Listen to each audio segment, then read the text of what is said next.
Rikthimi i semaforëve në qytetin e Vlorës ka shumë pikpyetje për mënyrën e realizimit dhe funksionimit të tij. Në aksin transballkanike ka nisur funksionimi i semaforëve, por orientuesit e trafikut rrugor janë vendosur vetëm në disa pika dhe jo në çdo vendkalim të këmbësorëve, duke qenë të pamjaftueshëm. Në një prej akseve kryesore rrugore të qytetit ka vendkalime këmbësorësh që nuk kanë semafor dhe situata për kalimin në to është kthyer në të rrezikshme për kalimin e këmbësorëve. Në Vlorë janë rikthyer pas 35 vitesh semaforët. Ajo çka konsiderohet si problematik është fakti që ndërmjet dy semaforëve apo edhe një semafori dhe rreth rrotullimeve ka hapësira të ndërmjetme për kalimin e këmbësorëve.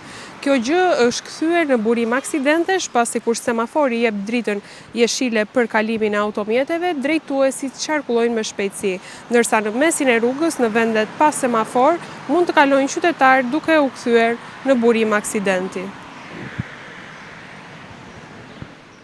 Ndërkohë situata edhe në disa segmente të tjera rrugore të qytetit ku janë vendosur semaforët është kthyer në problematike për drejtuesit e automjeteve, për shkak se firma e cila ka realizuar këtë projekt ka lënë në mezin e rrugës kanale të hapura që janë kthyer në problem për qarkullimin rrugor. Çdo minutë në këto akse konstatojnë automjete të cilat bien në kanalet e lëna hapur duke u dëmtuar.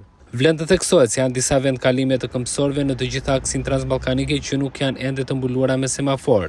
Në çdo ndarje të këtij segmenti, me rreth rrotullim janë 2 deri në 3 hapësira për këmbësorë në të cilën mungojnë orientuesit e trafikut.